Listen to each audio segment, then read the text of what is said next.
March 15, 1945. The morning mist hung low over the bomb-scarred streets of Washington, District of Columbia, as Margaret Whitfield adjusted her wire-rimmed spectacles and unlocked the heavy oak doors of the Library of Congress Geography and Map Division. At precisely 7:30 in the morning, 2 hours before official opening time, she began her ritual of cataloguing the latest intelligence materials that arrived daily from the European theatre. What she discovered that morning, hidden among routine topographical surveys and reconnaissance photographs, would fundamentally alter the Allied approach to the final assault on the German capital. Margaret believed she was simply doing her patriotic duty as a civilian cartographer, methodically organizing geographical intelligence for military planners who rarely acknowledged her contributions. Before we dive into this story, make sure to subscribe to the channel and tell me in the comments where you're watching from. It really helps support the channel.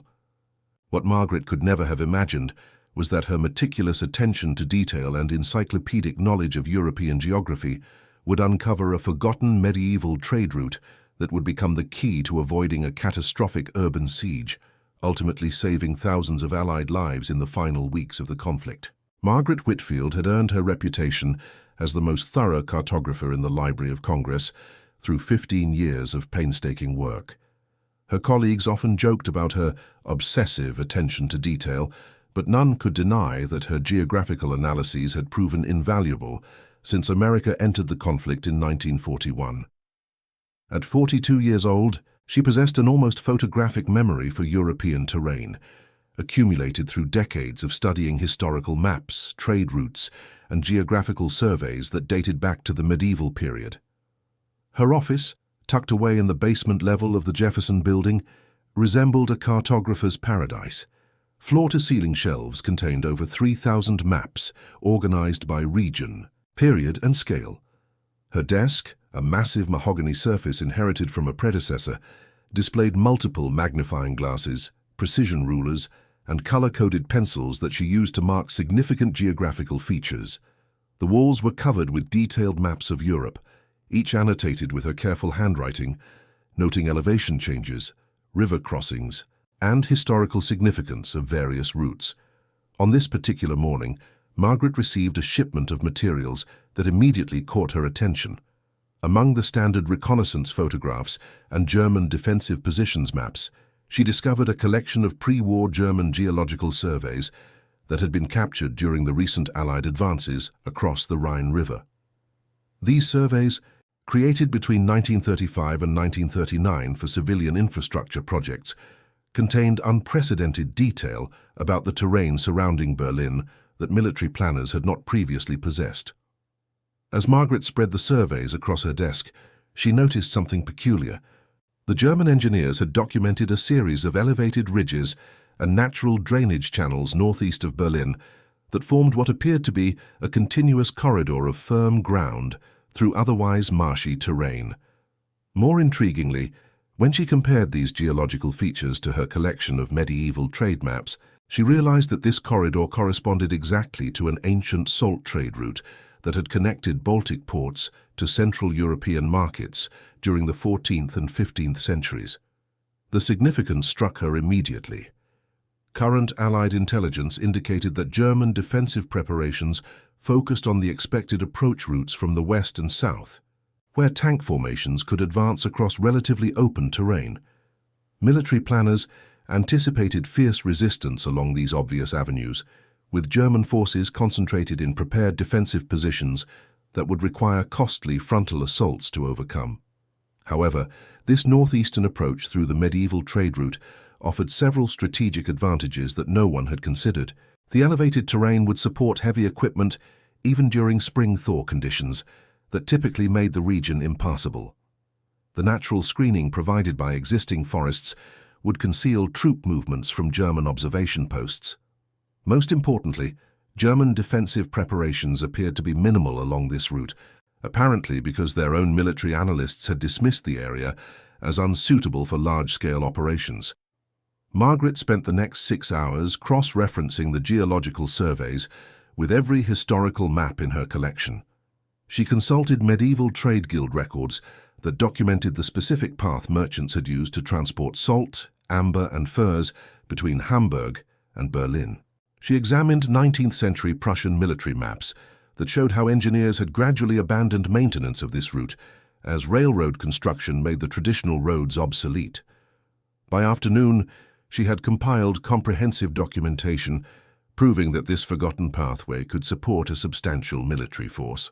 Her analysis revealed additional advantages that reinforced the viability of the northeastern approach.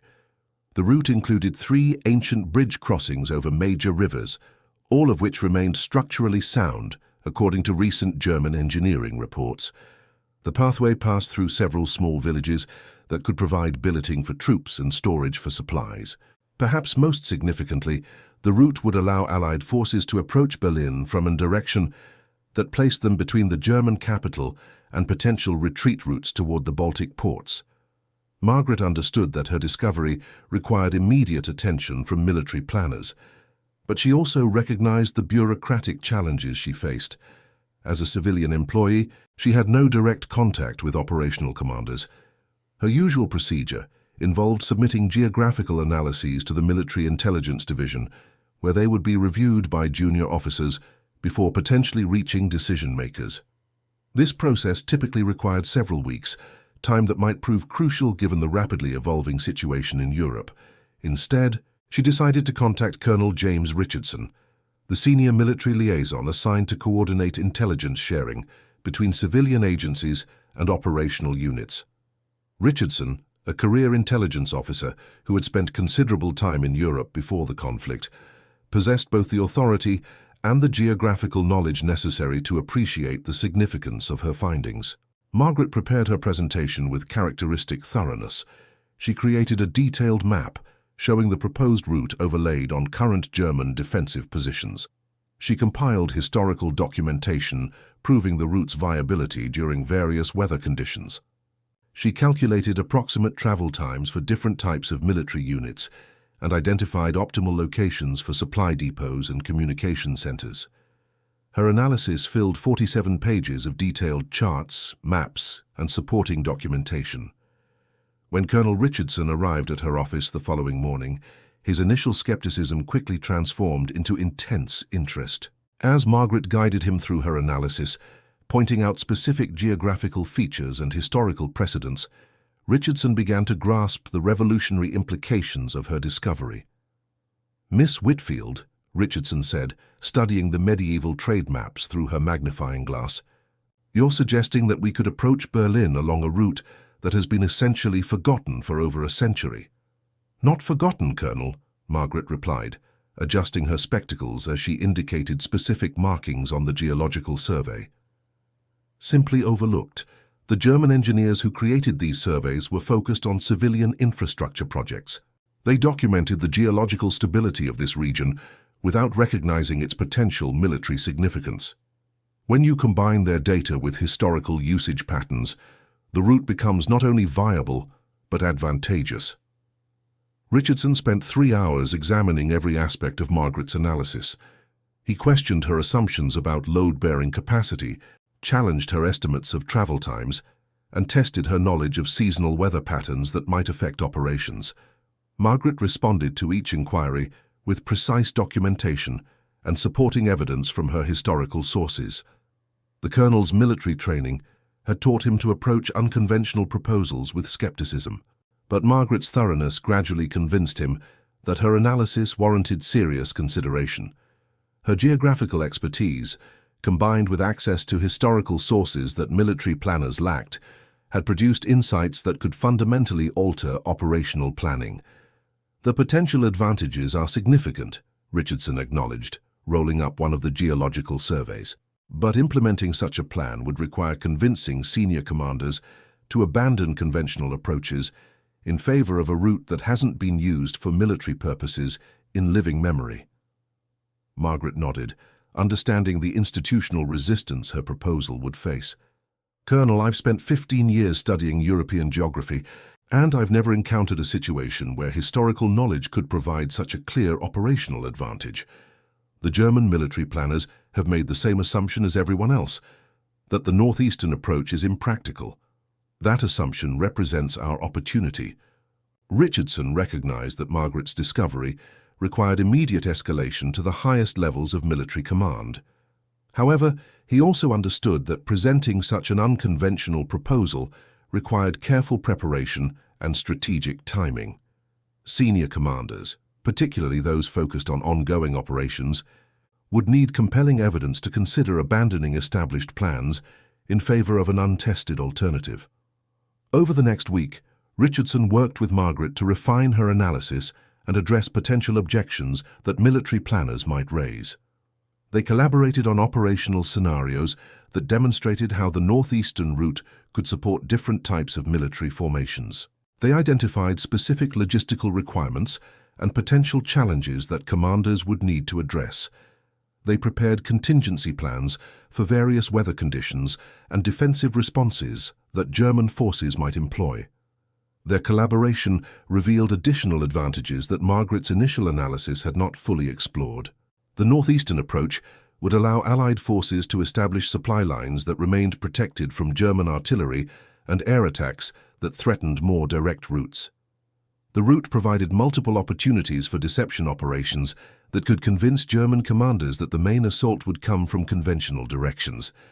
Perhaps most importantly, success along this route could potentially isolate Berlin from German forces defending other approaches, creating conditions for a negotiated surrender rather than a costly urban siege.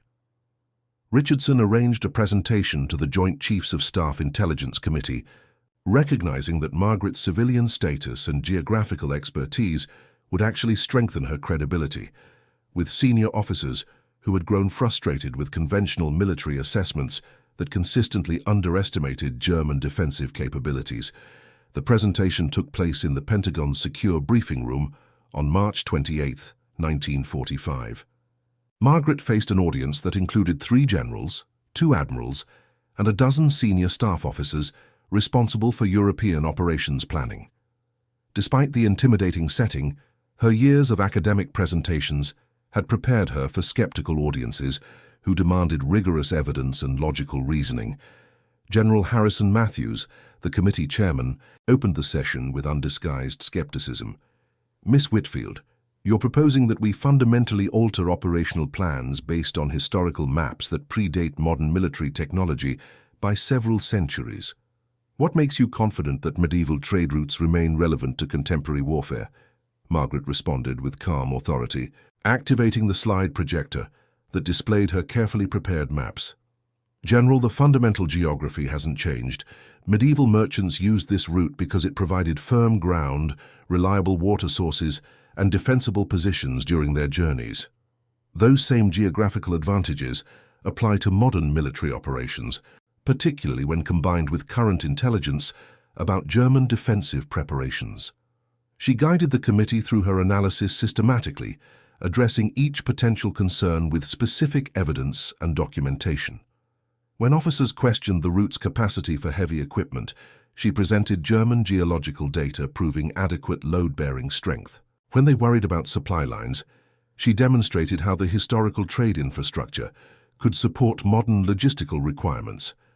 When they raised concerns about German defensive responses, she showed intelligence reports indicating minimal enemy preparation along the proposed approach. Admiral Thomas Fitzgerald posed perhaps the most challenging question.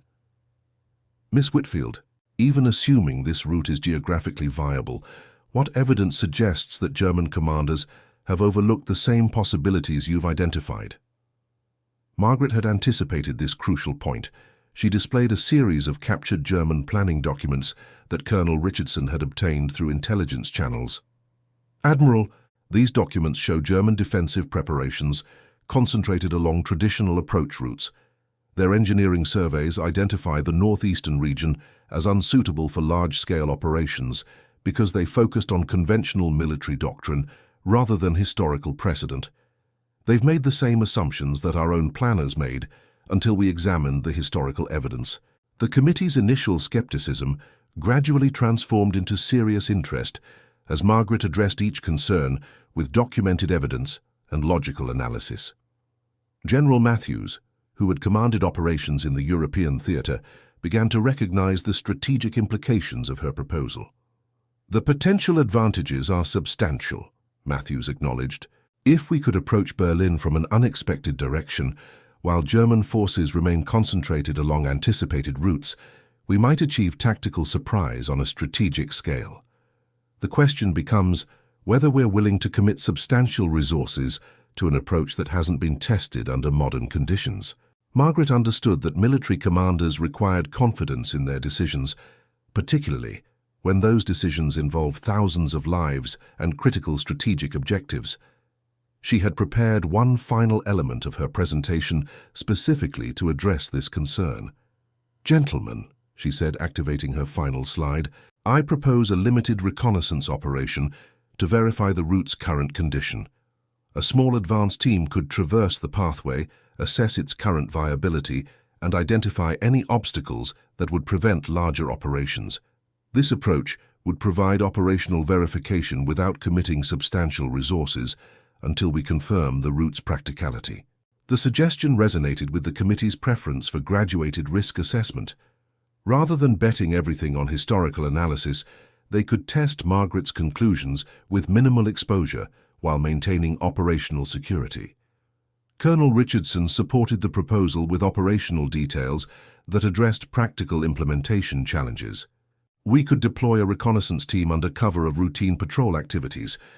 If they confirm Miss Whitfield's analysis, we proceed with operational planning. If they encounter insurmountable obstacles, we've lost nothing except a few days of preparation time." General Matthews called for a brief recess while the committee deliberated privately. Margaret waited in an adjacent conference room, reviewing her notes and considering additional questions that might arise during final discussions. When the committee reconvened 30 minutes later, General Matthews announced their decision. "Miss Whitfield, we're authorizing an immediate reconnaissance operation based on your analysis. Colonel Richardson will coordinate with field commanders to deploy an advance team that will assess the route's current condition and report back within 72 hours. If their assessment confirms your conclusions, we'll proceed with operational planning for a northeastern approach to Berlin." Margaret felt a mixture of satisfaction and apprehension as she realized that her historical research might directly influence the final phase of the European conflict. Her academic training had prepared her to analyze geographical information, but she had never imagined that her work might affect military operations of such magnitude. The reconnaissance team, consisting of 12 specially trained soldiers, led by Major William Patterson, departed for Europe that evening. Patterson, a combat engineer with extensive experience in terrain assessment, carried detailed copies of Margaret's maps and specific instructions to verify each geographical feature she had identified as crucial to the route's viability. Margaret spent the next 3 days monitoring communications from Europe, waiting for reports that would either validate her analysis or expose fatal flaws in her historical research. She continued her regular duties, but found herself constantly distracted by thoughts of the soldiers who were testing conclusions based on her academic work. Colonel Richardson maintained contact with field commanders and provided Margaret with regular updates on the reconnaissance team's progress. On March 31st, he received the initial report that would determine whether her discovery represented a breakthrough or a costly mistake. Major Patterson's first transmission exceeded everyone's expectations. Route confirmed viable for heavy equipment. All bridge crossings structurally sound. German defensive presence minimal as intelligence indicated. Terrain conditions better than anticipated due to recent dry weather. Recommend immediate operational planning for northeastern approach. Margaret received this news in her office, where she had been anxiously reviewing her analysis for potential errors that might endanger the reconnaissance team. Colonel Richardson's telephone call transformed her apprehension into overwhelming relief and excitement. "Miss Whitfield," Richardson said, his voice conveying uncharacteristic emotion, "Major Patterson reports that every aspect of your analysis proved accurate. The route is not only viable but potentially superior to conventional approaches. You've discovered what may be the key to ending this conflict with minimal casualties." The validation of Margaret's analysis triggered immediate operational planning at the highest levels of military command.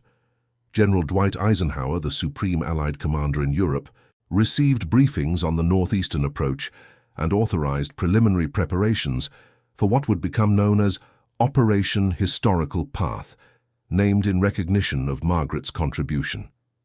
Military planners worked with unprecedented speed to develop detailed operational plans that incorporated Margaret's geographical analysis. They identified specific units that would spearhead the northeastern advance, established supply lines that utilized the historical infrastructure she had documented, and created deception operations designed to maintain German focus on conventional approach routes. Margaret found herself appointed as special geographical consultant to the operation, a civilian position that provided her with access to ongoing planning discussions and authority to advise commanders on terrain-related decisions. Her basement office in the Library of Congress became an unofficial nerve center where military officers consulted her expertise on geographical details that could affect operational success. The scope of planning required Margaret to expand her analysis beyond the initial route identification.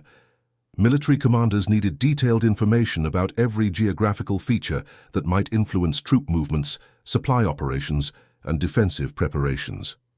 She worked 18-hour days, consulting historical sources and current intelligence to provide comprehensive geographical support for the operation. Her expanded analysis revealed additional advantages that reinforced confidence in the northeastern approach. The route included several elevated observation points that would allow Allied forces to monitor German defensive positions without exposing their own locations. The pathway provided natural concealment for artillery positions that could support the advance, while remaining protected from German counterattacks. Perhaps most importantly, the route offered multiple options for tactical flexibility that would allow commanders to adapt their approach based on developing conditions. On April 10, 1945, Operation Historical Path commenced with the deployment of advance elements along Margaret's medieval trade route.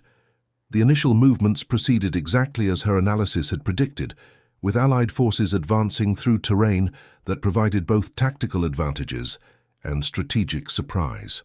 German commanders focused on defending against anticipated approaches from the west and south, initially failed to recognize the significance of Allied movements along the northeastern route. When they finally understood the threat, substantial Allied forces had already established positions that made effective defensive responses extremely difficult. The success of the northeastern approach exceeded even optimistic projections. Allied forces advanced more rapidly than planned, encountered lighter resistance than expected, and maintained better tactical positions than conventional routes would have provided. Within 72 hours, they had penetrated German defensive lines and established forward positions that threatened Berlin from an unexpected direction. Margaret monitored the operation's progress from Washington, receiving regular updates that confirmed each aspect of her geographical analysis. Her medieval trade route had proven capable of supporting modern military operations while providing strategic advantages that conventional approaches could not match. The psychological impact on German defenders proved as significant as the tactical advantages. Faced with Allied forces approaching from an unexpected direction while their defensive preparations focused on other routes, German commanders recognized that their strategic situation had become untenable.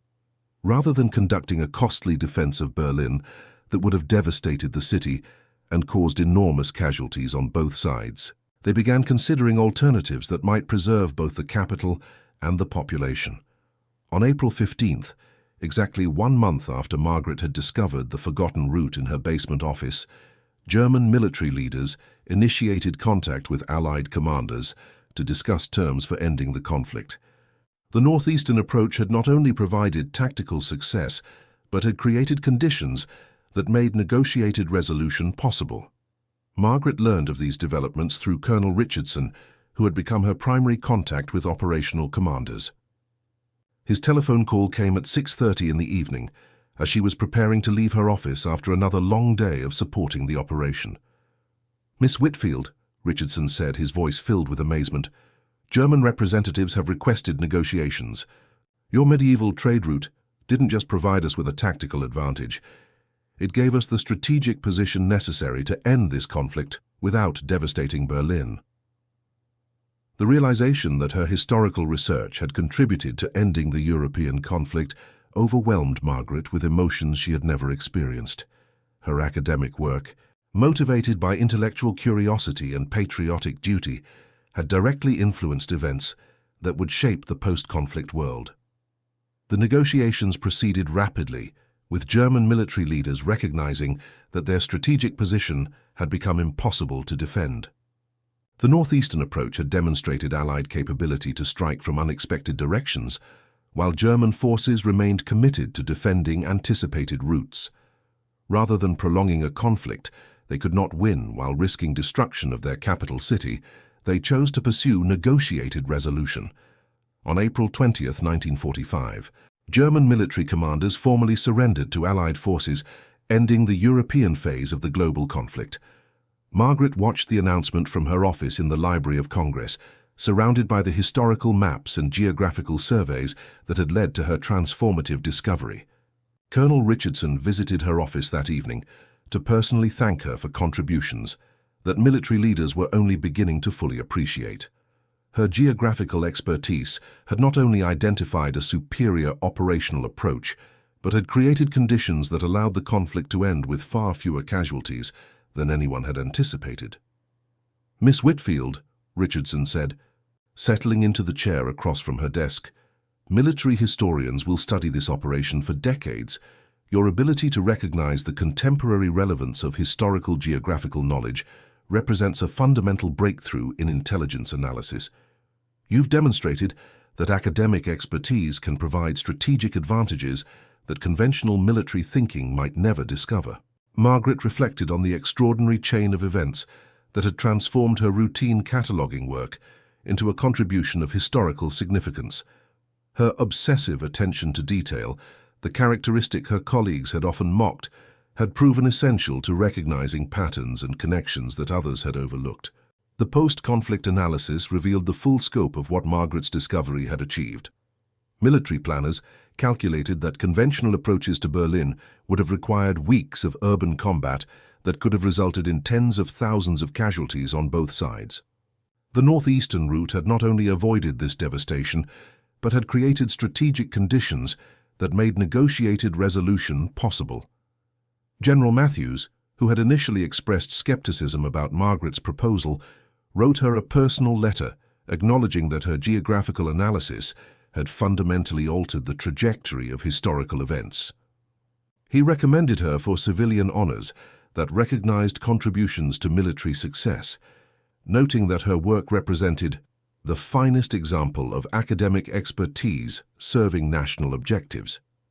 Margaret's basement office in the Library of Congress became a destination for military officers and intelligence analysts who wanted to understand how historical geographical knowledge could inform contemporary operations. She developed new methodologies for integrating academic research with operational planning, creating frameworks that would influence intelligence analysis for decades. Her success also transformed how military planners approached geographical intelligence. Rather than relying exclusively on current reconnaissance and technical surveys, they began systematically consulting historical sources that might reveal overlooked opportunities or forgotten alternatives. Margaret's medieval trade route had demonstrated that understanding the past could provide crucial advantages for addressing present challenges. The personal impact on Margaret proved equally significant. Her transformation from an obscure library employee to a recognized expert in strategic geographical analysis opened opportunities she had never imagined. Universities offered her faculty positions, government agencies sought her consultation, and publishers requested her memoirs detailing the discovery that had helped end the conflict. However, Margaret chose to remain in her position at the Library of Congress, continuing the work that had led to her breakthrough while expanding her efforts to serve future researchers and military planners. She established new procedures for cataloging geographical intelligence that ensured historical sources would remain accessible to analysts who might need them for future operations. Her legacy extended beyond the immediate impact of Operation Historical Path. The methodologies she developed for integrating historical geographical knowledge with contemporary intelligence analysis became standard practices that influenced how military and civilian analysts approached complex problems. Her emphasis on thorough research, attention to detail, and willingness to challenge conventional assumptions provided a model that inspired future generations of intelligence professionals. Years later, when historians examined the factors that had influenced the conclusion of the European conflict, they consistently identified Margaret's discovery as a pivotal moment that had changed the trajectory of events. Her ability to recognize the contemporary relevance of medieval trade routes had not only provided tactical advantages, but had created strategic conditions that made peaceful resolution possible. The medieval trade route itself became a symbol of how understanding the past could inform present decisions.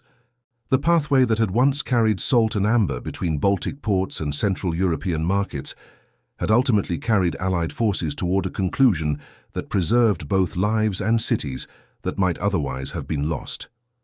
Margaret's story demonstrated that expertise and dedication, regardless of the setting in which they were applied, could produce extraordinary results when combined with opportunity and institutional support. Her basement office in the Library of Congress had become the unlikely command center for geographical analysis that had influenced the course of world events. The recognition she received, while gratifying, never overshadowed Margaret's fundamental commitment to the work itself. She continued studying geographical patterns, consulting historical sources, and providing analysis that served both academic and practical purposes. Her discovery had validated her belief that thorough research and careful analysis could produce insights that changed how people understood both the past and the present. In the years following the conflict, Margaret often reflected on the extraordinary circumstances that had allowed her academic expertise to influence military operations of such magnitude.